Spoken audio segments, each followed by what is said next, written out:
Hello and welcome back to another Algebra 2 STEM review video. Today I'm going to be going over Chapter 7 and Chapter 9 of the exam review for the second semester of Algebra 2 STEM. Okay, so yeah, this is the second video I'm making on this. I already went over the first part. So let's just get into it. Okay, so right now I'm going to start with rational functions, right? We're just going to be we're going to start with kind of simplifying this rational expression. So, one of the first things you kind of want to do is just factor everything. So, over here on the top, I can factor this as x times x plus 6, all divided by x minus 4. And then over here on the right, I want to think what multiplies to negative 8 and adds to negative 2. I'm thinking negative 4 and 2. Okay? So those are going to be our factors, x minus 4, x plus 2. Now, notice, these x minus 4s will cancel, but we're going to have a domain restriction. The x cannot be 4, because notice we have a 4 in we have an x minus 4 in the denominator, and 4 would make that 0. And we can't have any zeros in the denominator, so that means x would not be able to be 4. And also, x would not be able to be 0, so I can write x would not be able to be 0 and x would not be able to be 4. So if x is 0, then this is going to be 0, which does not work. Alright, so these x's will also cancel. So in the end, we're left with x plus 6 times x minus 2. Sorry, x plus 2.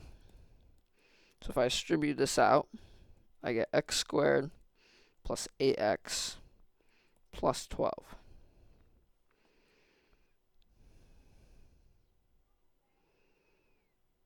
Okay. And then, just write the main restriction, x cannot be equal to 0 or 4. Alright, for this one, what you want to do is you want to get a common denominator. So, to do that, you want to multiply top and bottom of both of them by some factor. So over here, I want to get an x minus 3 over here, because that's what the other one has. So I'm going to multiply top and bottom by x minus 3. The other one I'm going to do with x minus 4, because that's what this one doesn't have. Okay, so now these both have the same denominator, so we can add them together. So, x minus 3 times 3x plus 8x minus 4 all over x minus 3 times x minus 4. Okay. No, we're not. X is not going to be able to be 3 or 4 because that would make the denominators 0. Okay.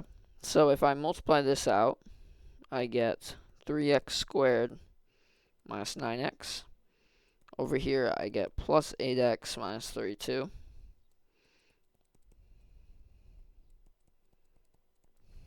Okay, so finally I get 3x squared minus x minus 32 over x minus 3 times x minus 4. And our domain restriction is going to be that x cannot be 3 or 4. Okay. So with this kind of problem, you need to watch out for a couple kinds of domain restrictions. Number one is obviously everything in the denominator initially, right? You want to watch out that these things in the denominator aren't going to be 0 at the start. But also, once you do the keep, change, flip, where you keep this the same, you change the sign, then you flip the fraction, you're going to get this into a 2x to the 5th over y to the 9th. Notice the y over here is not going to be able to be 0 because that's also in the denominator. So you need to have, basically, you need to have domain restrictions for this, this, and this because you're going to flip this fraction. So even initially for this and after you flip it, you need to have domain restrictions for the denominator. Alright, so let's just do that. Well, first I'm going to say x cannot be 0 and y cannot be 0. I like to say the domain restrictions as soon as I know them, just so I don't forget.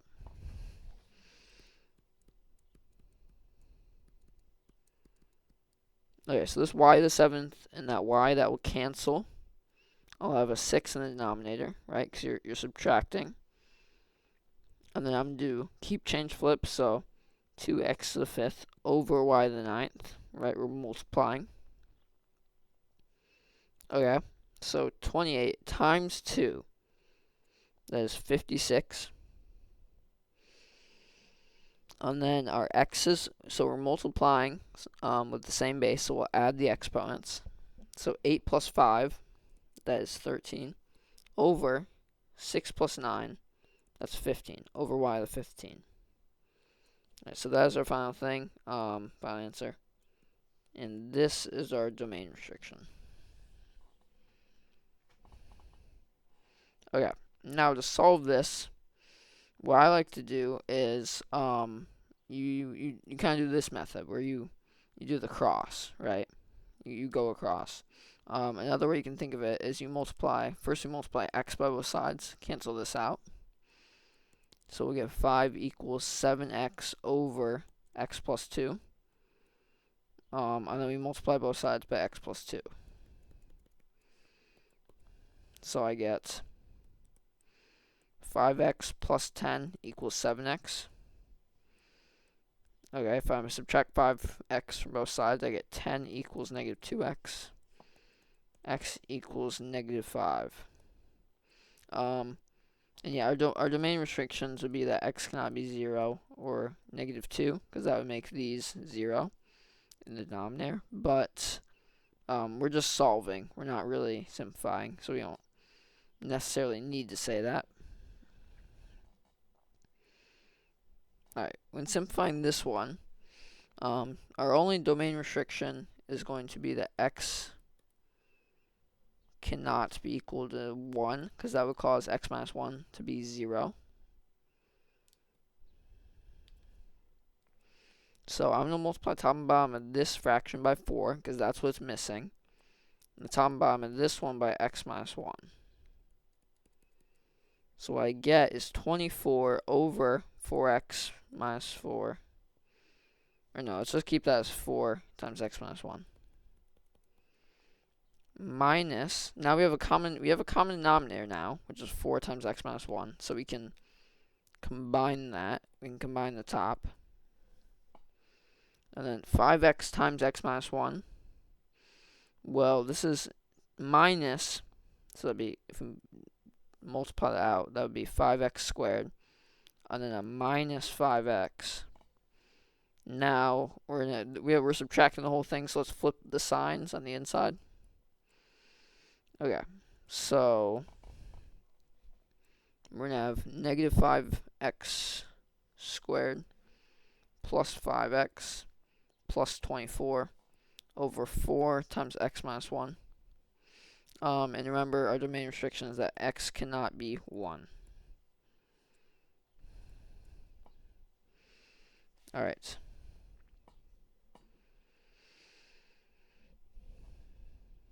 Let's see. Is there a lasso tool? I wish there was. Alright, for this one, what I want to do is I want to get a common denominator for these fractions that we're adding. So note, n squared minus 9. If we do differences of squares, that's n squared minus 3 squared. So that's n plus 3 times n minus 3. Okay, so let's rewrite this. 8 over n minus 3 times n plus 3 plus 4 over n plus 3 is equal to 2 over n minus 3.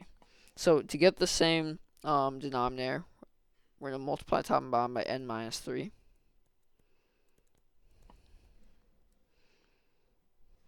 Okay, so now we have the same denominator, so we can add them.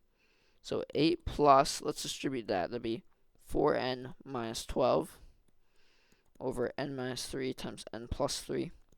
That's equal to 2 over n minus 3. Remember, you only need to get the common denominator when you're adding or subtracting. You don't need to do it on the other side. Okay, So that'd be 4n, and then 8 minus 12, that's negative 4. So 4n minus 4. If I multiply both sides by, first, we have an n minus 3 on both sides, so we can cancel that. Noting, n cannot be 3 or negative 3, because that would cause the denominator to be 0. Okay, so we can cancel that out because that's on the bottom of both sides. So 4n minus 4 equals 4n minus 4 over n plus 3 equals 2. If we multiply n plus 3 by both sides, if I distribute that, I get 2n plus 6. Now let's add 4 to both sides. I get plus 10. Subtract 2n from both sides. Get 2n equals 10. So n equals 5. And that is not restricted by either of our domain restrictions, so we are good. Alright, finally, let's graph this function. Alright, so the normal, let's say the parent function, it's a over x. I think a good value for a would be 2, because then we don't have to do any vertical transform, like vertical stretch. So f of x is our parent function. Say f of x is 2 over x. Okay, so the transformations, so g is translation 3 left, because we have a plus 3 on the inside, so that's going to be 3 to the left. Translation down 1, right, so that minus 1. So that down 1 is going to shift our horizontal asymptote right here to be right here. Okay, so that's our new horizontal asymptote. Our vertical asymptote has been shifted left 3. So it's going to be a negative, it's going to go from x equals 0 to x equals negative 3.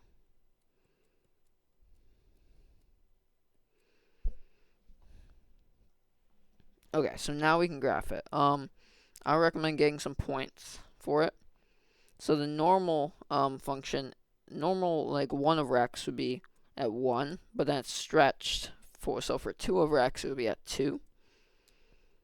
So it would be here, and then it would also be at negative 2.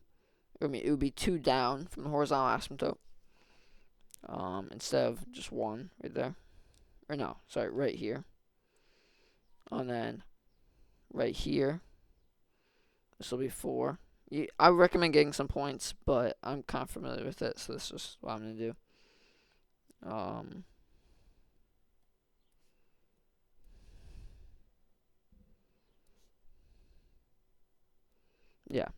Yeah, I recommend getting a table of values for this. Make sure you have an accurate graph.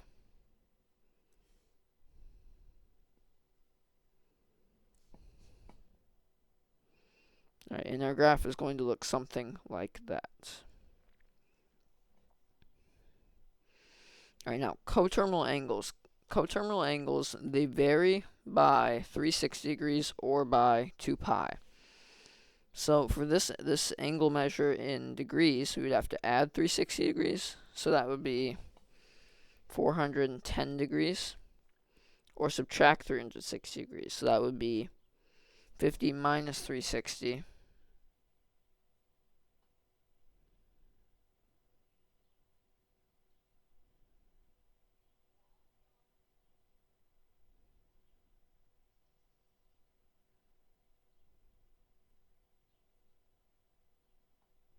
Alright, 50 minus 360. That's negative 310 degrees. Okay. So, yeah, to get a positive, you just add, and to get negative, you just subtract.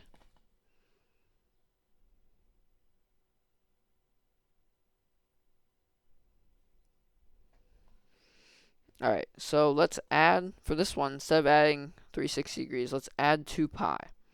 Because this one's radian, so we're working in pi. So if we're adding 2 pi, that would be, 2 pi is the same thing as 6 pi over 3. So 2 pi over 3 plus 6 pi over 3, that's 8 pi over 3. That's our positive. If we subtract 2 pi, that's minus 6 pi over 3. That would be 2 pi over 3 minus 6 pi over 3. That would be negative 4 pi over 3.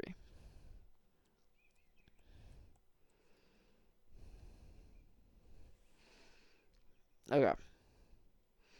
So now we're talking about the trigonometric functions. So sine is opposite over hypotenuse. So here the opposite is going to be s, and our hypotenuse is t, so s over t. Cosine is adjacent over hypotenuse, so r over t. Tangent is opposite over adjacent, right? The adjacent side, so s over r. Now, sine goes with cosecant, and cosecant goes with secant. It sounds opposite, but that's how it goes. So to get to sine, we do the reciprocal. Sorry, to get to cosecant, we do the reciprocal of sine. So t over s. To get to secant, we do the reciprocal of cosine. So t over r. And to get to cotangent, we do the reciprocal of tangent. So r over s. Okay. Now, this one, it wants us to find, it wants us to get an equation that we can use to solve for x. So, here we have the opposite side and the adjacent side from the angle we're given. So, I would use cosine, because that's adjacent, I would use tangent, because we have opposite and adjacent. So, tangent of 22 degrees, that's going to be the opposite over the adjacent, so x over 10. If we multiply both sides by 10, we get x equals 10 tangent of 22 degrees. If I plug that in my calculator,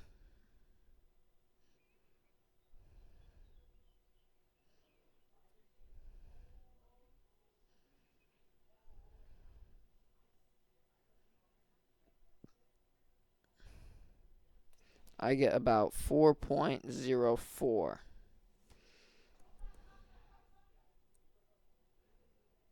Okay, now for the other one, we're given adjacent and hypotenuse.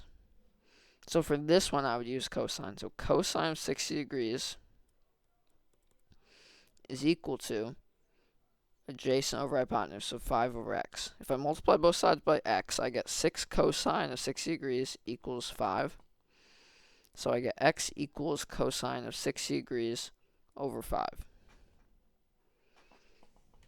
Alright, cosine of 60 degrees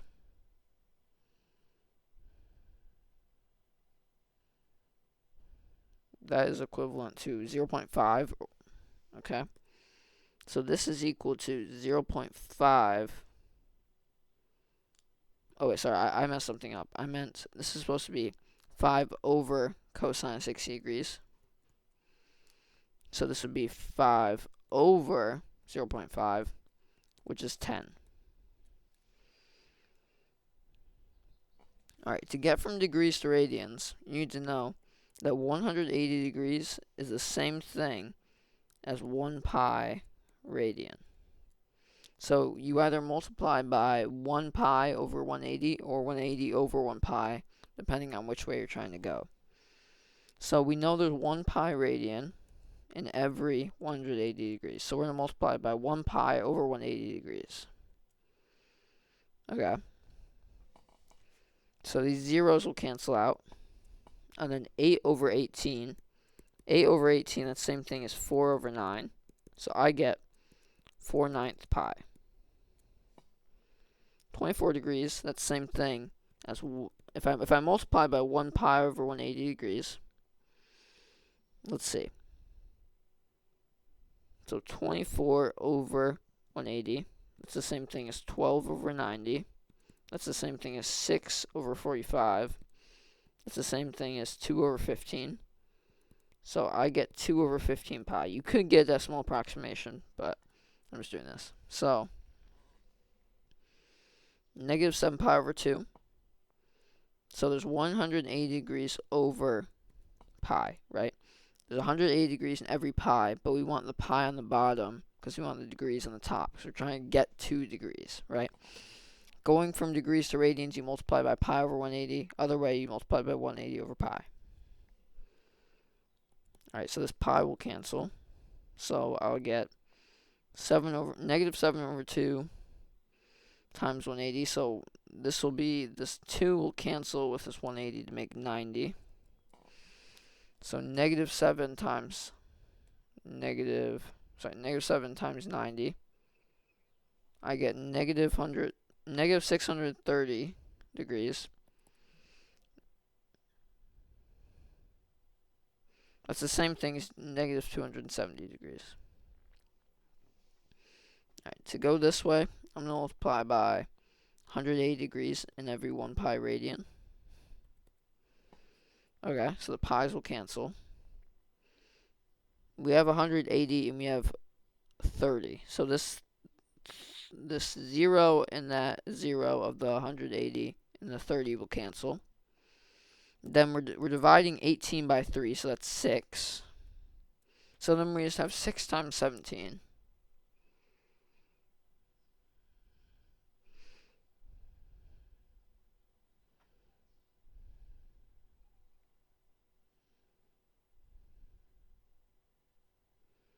So that is 102 degrees.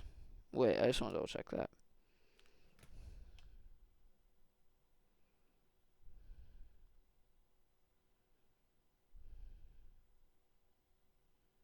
Yep, 102 degrees.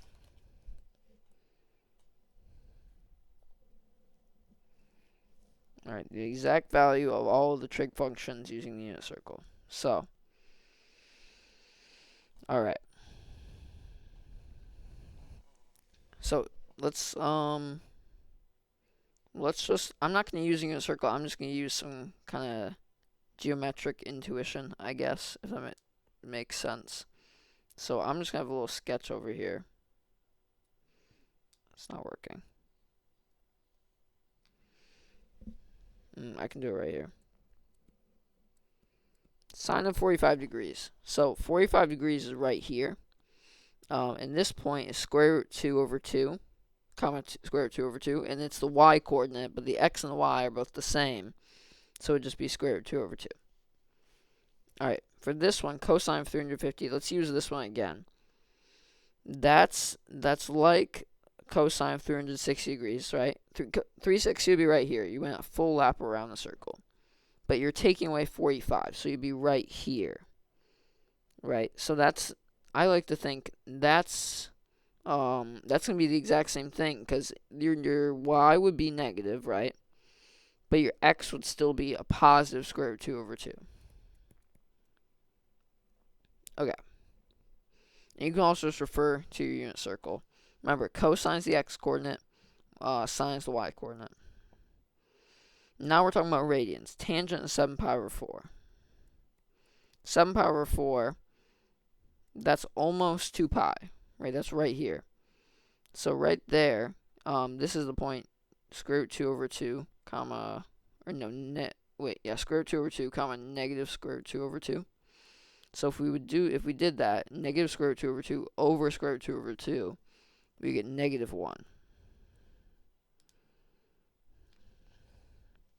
Alright, cosecant of 210 degrees. Okay, so 210 degrees, the way I like to think about that, so 180 degrees right here, that's 180 degrees, just another extra 30 degrees. Okay, so when we're right here, notice we're farther out, right, in the x direction than in the y direction. Your y is smaller than your x. So this one's talking about cosecant. Cosecant is the reciprocal of sine. So this is 1 over sine of 210 degrees. So what's the y-coordinate for an angle measure of 210 degrees? Well, your y, we know it's not going to be like a square root 3 over 2, because then your y would have to be farther out. And so it's going to have to be a 1/2, but is it going to be a positive or negative? Because we're below the x-axis, this is going to have to be a negative. So 1 over negative 1/2, that's negative 2. secant of 3 pi over 2, that's 1 over cosine of 3 pi over 2. Cosine of 3 pi over 2, this is pi over 2, this is pi over 2, this is pi over 2. Cosine right here is 0, so this is 1 over 0. That is undefined. Alright, cotangent of negative 120 degrees, let's go back here. Negative 120 degrees. So, let's think about it. This is negative 90 degrees, this way. And then another negative 30 degrees would be another 30 degrees this way. So our point is going to be, let's change the color. Our point is going to be this one right here. So cotangent, that's cosine over sine. So this is cosine of negative 120 degrees over sine of negative 120 degrees. So the cosine here, we know you can see that the y is farther out than the x, right? So our y is going to have to be the square root of 3 over 2 1. So this is going to be, it's going to be a negative because it's below. So it's negative square root of 3 over 2. On the top, we know our cosine is going to have to be a 1/2, but because it's to the left of the y-axis, it's going to be a negative 1/2. So these will cancel. If we multiply top and bottom by 2, those will also cancel. So 1 over square root 3, that's the same thing as square root 3 over 3. I just want to double check that with my calculator.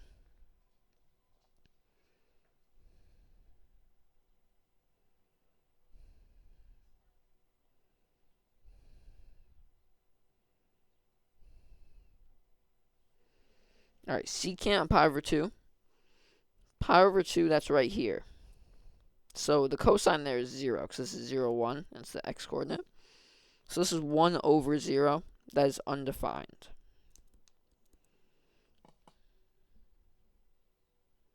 Alright, cosine of 180 degrees.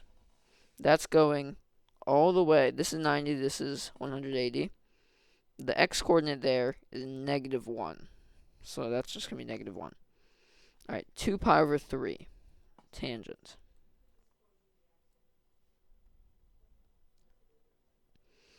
Alright, so this, 2 pi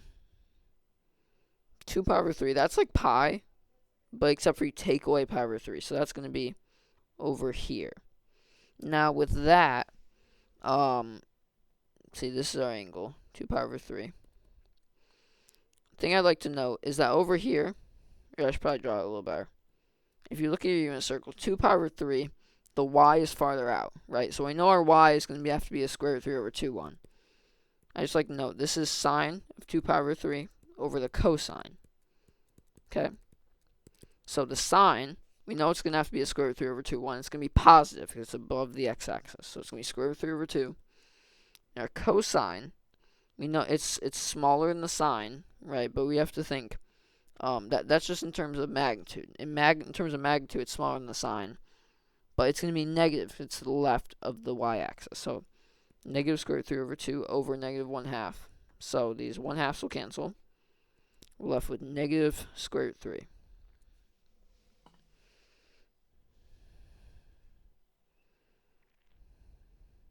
Alright.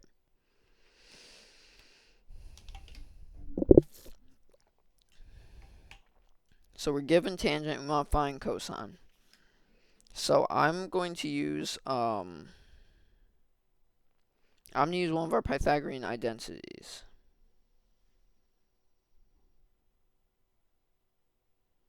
Yeah, actually you're not even giving them on the formula sheet. Okay.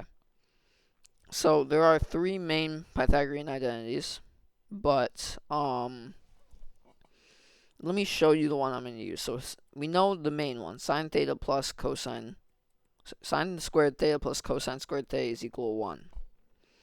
Now let's say we divide both sides by cosine squared theta.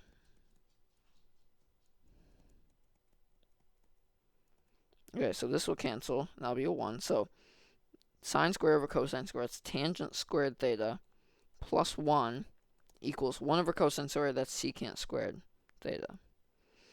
Okay, So tangent squared theta plus 1 equals secant squared theta.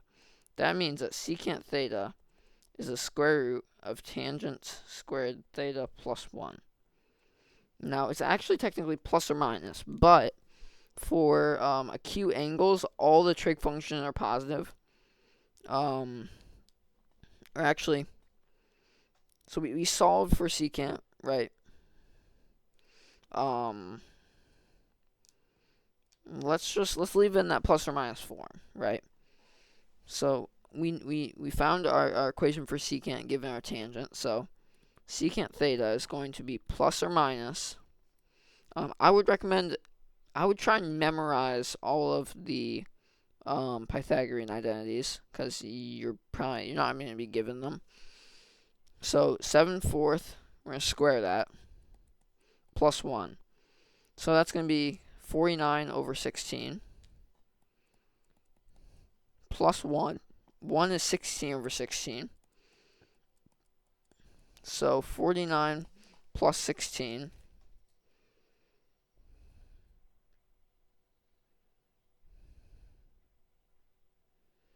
65.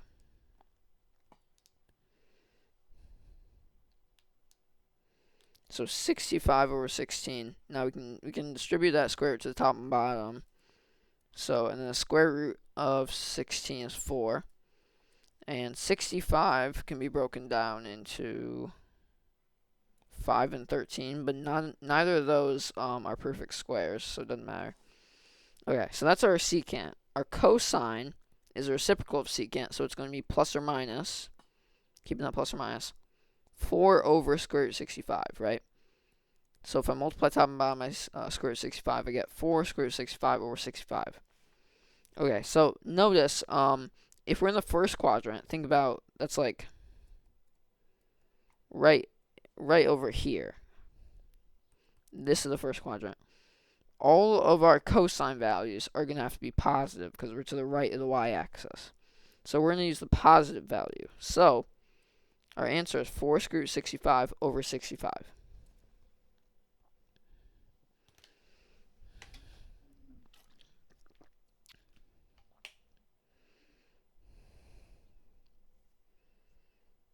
Alright. Tangent theta is opposite over adjacent. This is our opposite. Sorry. This is our adjacent. This is our This is our opposite. So to find our opposite, we're going to have to do Pythagorean theorem. Let's just use opposite. So 11 squared plus the opposite squared, using our Pythagorean theorem, is equal to 61 squared. So our opposite is the square root of 61 squared minus 11 squared, which is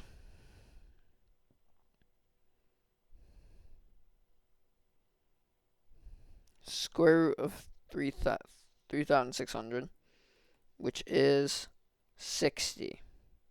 Okay, so our opposite is 60. So tangent is opposite over adjacent. So tangent theta is 60 over 11. Alright, almost done. Alright, so we're given the equations and we want to find the characteristics.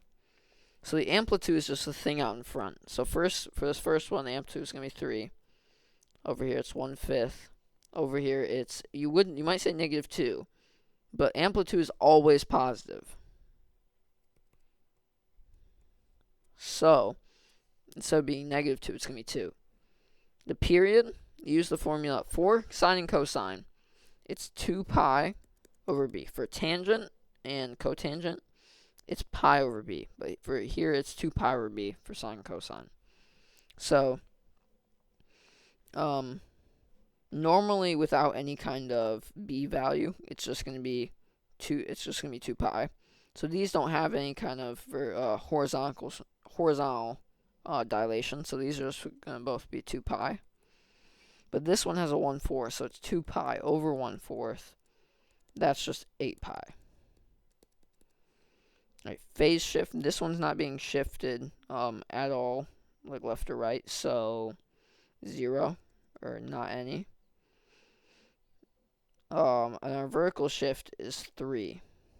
Or sorry, not vertical shift. Our vertical shift, there's none.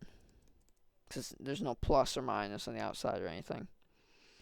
This one, on the other hand, its phase shift is plus pi over 4, or pi over 4 right. Its vertical shift is minus 1, or 1 down. Because when you're subtracting on the inside, you're going right. When you're adding on the inside, you're going left. And when you're subtracting on the outside, you're going down. Adding on the outside, you're going up.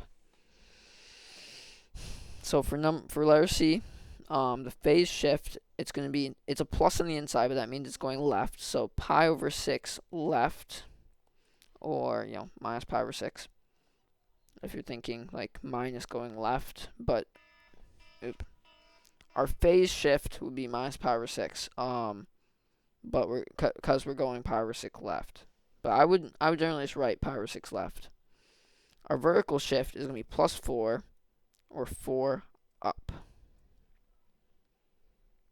Because we're adding 4 on the outside. Alright, so first thing, always work very inside to outside. So the very inside is where the x is, right? The thing closest to the x is this pi. So the first thing we're doing to this x is we're adding a pi. So what that's going to do, it's going to shift. Normally cosine, right, let's add our numbers. Normally cosine starts at 0, 1, but it's getting shifted left pi, because it's plus pi on the inside. So that's going to get shifted from there to there. And now our period, because we have a 2 here, it's going to be 2 pi over 2, right, which is pi. It's 2 pi over b, right? So that means we're going to repeat every pi. So it's going to repeat here, it's going to repeat here, it's going to repeat here, it's going to repeat here. Between those maximums, we're going to have our minimums, right? So you can just draw those minimums in. And between those maxes and minimums, we're going to have our midline points. Alright, and then try and draw this accurately. Have it leveling out at the top. Have it just kind of come through. Oh, it's going down. Oh, come through. It's going up.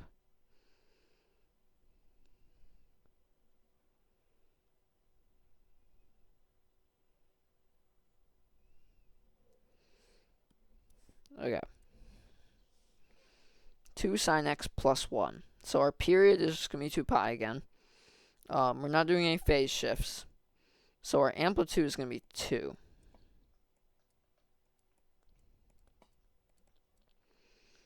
Okay, so up 1. So this point at 0, 0 is getting shifted to here. Okay, so that's our new midline, right? So we're going to start right here, and then sine, whenever you go to the right by pi over 4, it reaches its maximum.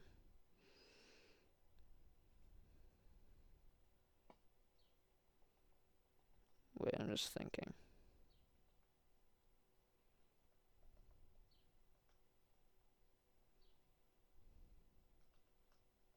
No. Sorry. Sine reaches its maximum at pi over 2, right? So, but instead of going up 1, we're going to be going up 2. So we have that shift up 1. I guess you could think of it this way. So this is the normal sine graph. Then we're going to be shifting this. We're going to be the thing closest to the x. The thing we're doing first is we're dilating that vertically by a factor of 2. So this is going to go here. This is going to go to here. Right. And then we're going to shift that up. So all these points get shifted up. So this is what our graph looks like. You don't have to think about it exactly like that every time. Just think it's going from 0, 0 to 0, 1, because that shift up 1. Its amplitude is going from 1 to 2, so it's going to be going up a maximum of 2 and down a maximum of 2, if that makes sense. Alright, so yeah.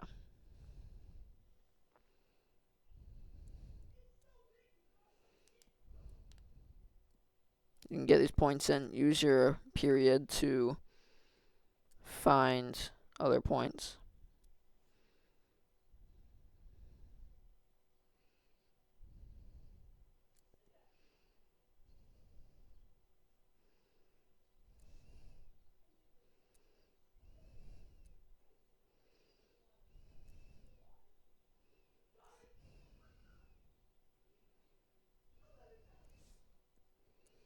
Alright, that is our graph.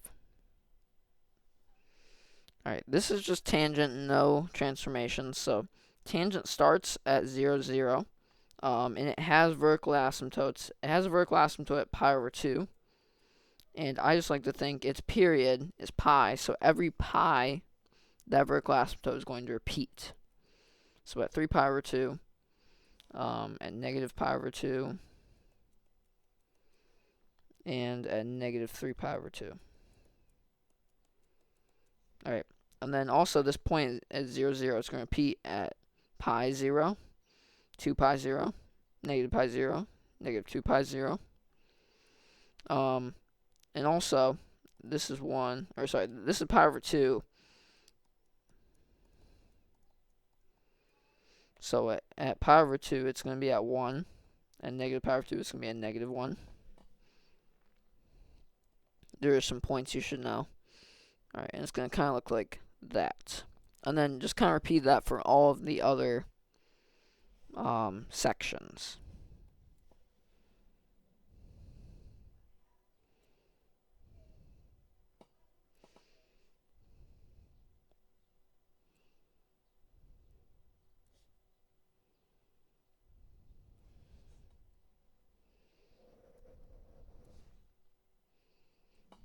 Alright, that is good. Alright. I hope that you found the video helpful, or the videos. I hope that you have a good rest of your day, and I hope that you do good on your exams.